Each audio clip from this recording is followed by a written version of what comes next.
Welcome to nursing quiz channel. Today's topic is most important repeated question of WBHRB exam. इससे पहले मैंने already first part upload कर दिया, ये second part है। अगर आप लोगों को ये वीडियो पूरा देखना है तो ये वीडियो को लाइक कर दो एंड चैनल को सब्सक्राइब कर दो। So let's go. This is the first question. The drug of choice for status epilepticus is option A phenytoin, option B carbamazepine, option C diazepam and final option phenobarbitone. The correct answer is option C. Option C diazepam is the correct answer. यहाँ पे बोला था drug of choice for status epilepticus. Epilepticus के लिए जो drug choice करता है फेनिटोन नहीं है, कार्बामेजेपिन नहीं है, फेनोबार्बिटन भी नहीं है।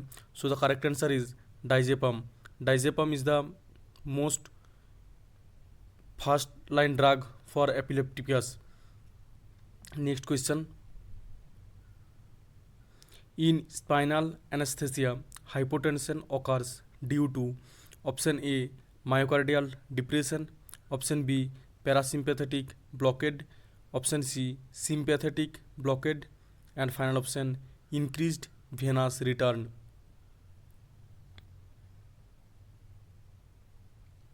The correct answer is option C. Option C sympathetic blockade is the correct answer. यहाँ पे बोला इन स्पाइनल एनेस्थेसिया, मतलब इन स्पाइनल एनेस्थेसिया देने के टाइम हाइपोटेंशन होता है क्यों। मायोकार्डियल डिप्रेशन के बारे में, पैरासिम्पैथेटिक ब्लॉकेट के बारे में, ये दोनों नहीं है। वेनस रिटर्न इंक्रीज हो जाता है, ये भी नहीं है। So the correct answer is sympathetic blockade. Sympathetic blockade is the correct answer. Next question. Most common acid base imbalance in COPD is option A respiratory alkalosis, option B metabolic acidosis, option C respiratory acidosis and final option metabolic alkalosis.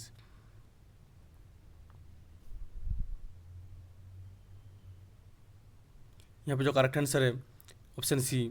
Option C is the correct answer, respiratory acidosis. जो most common acid base balance का imbalance होता है COPD में, वो pH का जो level है वो डिक्रीज़ हो जाता है और CO2 का लेवल इंक्रीज़ हो जाता है। सो यहाँ पे क्या आएगा, respiratory CO2 means respiratory and pH level low means acidosis, high means alkalosis. यहाँ पे बोला acidosis means pH level low हो जाएगा। सो रेस्पिरेटरी एल्कालोसिस नहीं होगा, मेटाबॉलिक एसिडोसिस भी नहीं है, रेस्पिरेटरी एल्कालोसिस भी नहीं है। The correct answer is respiratory acidosis. Acidosis is the correct answer, respiratory acidosis. ये WBHRB का बहुत बार रिपीट हुआ है ये क्वेश्चन, इसलिए मैंने लिया। अगर आप लोगों ने WBHRB CHO RRB staff nurse exam के लिए तैयारी कर रहे हो, so you can come and join this nursing quiz channel. बहुत ही हेल्पफुल होगा ये चैनल आप लोगों के लिए। Question.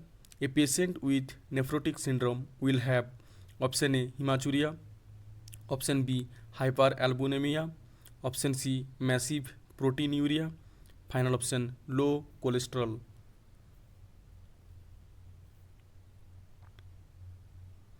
The correct answer is option C. Option C massive proteinuria is the correct answer. यहाँ पे बोला ए patient with nephrotic syndrome. Nephrotic syndrome के टाइम पेशेंट को क्या होता है, हिमाचुरिया, यूरिन में ब्लड आता है, हाइपर एल्बुनिमिया, ये भी नहीं है, एल्बुमिन का रेंज ज़्यादा हो जाएगा, लो कोलेस्ट्रॉल, ये भी नहीं है। So the correct answer is option C massive proteinuria is the correct answer. Massive proteinuria. A patient has metabolic acidosis. The compensatory mechanism is option A hypoventilation, option B hyperventilation, option C increased urine output, and final option is D decreased respiratory rate.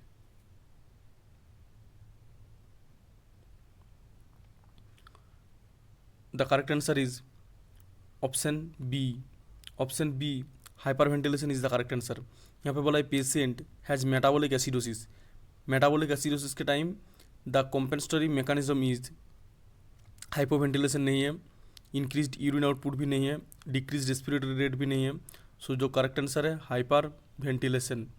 Hyper ventilation is the correct answer. ये सब video WBHRB के लिए बहुत बार repeated हुआ। In acute blood loss which value falls first? Option A hemoglobin, option B hematocrit, option C blood pressure, and final option is D plasma volume. The correct answer is option D. Option D plasma volume is the correct answer. यहाँ पे बोला in acute blood loss, मतलब blood loss के time पे कौन सा value, blood का कौन सा वैल्यू ज़्यादा फॉल होता है? हीमोग्लोबिन नहीं है, हेमाटोक्रिट नहीं है, ब्लड प्रेशर भी नहीं है। जो सबसे ज़्यादा फॉल्स होता है फर्स्टली वो प्लाज्मा फॉल्स होता है।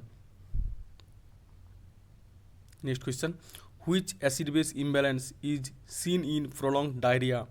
Option A metabolic alkalosis, option B respiratory alkalosis, option C metabolic acidosis, and final option is D respiratory acidosis.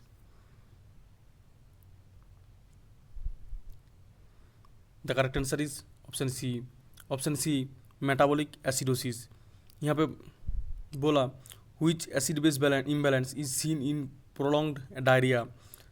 Diarrhoea के टाइम, ज़्यादा दिन डायरिया के टाइम कौन सा एसिड बेस इम्बैलेंस हो जाता है? मेटाबॉलिक एल्कालोसिस नहीं है, रेस्पिरेटरी एल्कालोसिस नहीं है, मेटाबॉलिक एसिडोसिस ये करेक्ट आंसर है, क्योंकि उस टाइम HCO3 का जो लेवल है वो डिक्रीज़ होता है एंड pH का जो वैल्यू है वो भी डिक्रीज़ होता है।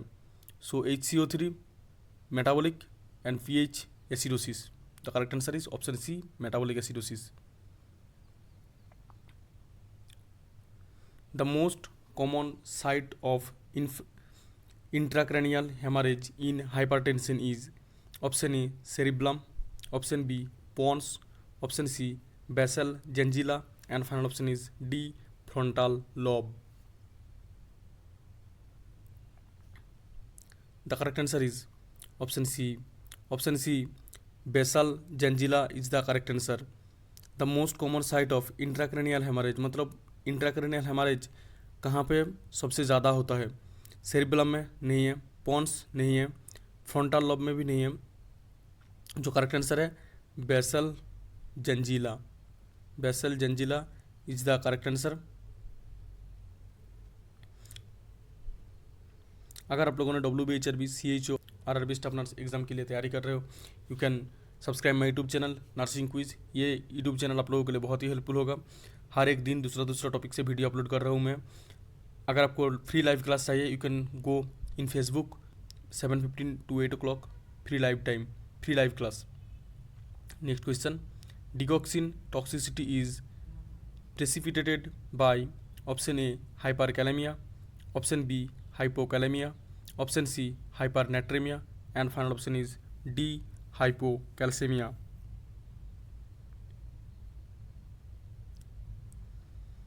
The correct answer is option B.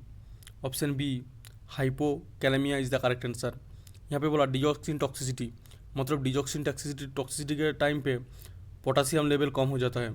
सो अगर पोटासियम लेवल कम हो जाएगा, पोटासियम का नॉर्मल वैल्यू कितना है? 3.5 to 4.5 is the normal value. कहीं पे भी ऐसा भी होता है 4 to 5, ठीक है। अगर पेशेंट को पोटासियम लेवल 3.5 से कम हो जाएगा, डिगॉक्सिन टॉक्सिसिटी के टाइम पेशेंट का जो पोटासियम लेवल है वो नॉर्मल 3.5 से कम हो जाएगा। सो यहाँ पे जो करेक्ट आंसर है hypokalemia. Hypokalemia is the correct answer, option B. Next question, this is the last question for this video. Which ECG change is seen in hypocalcemia? Option A short QT interval, option B tall T wave, option C prolonged QT interval, and final option is D ST elevation.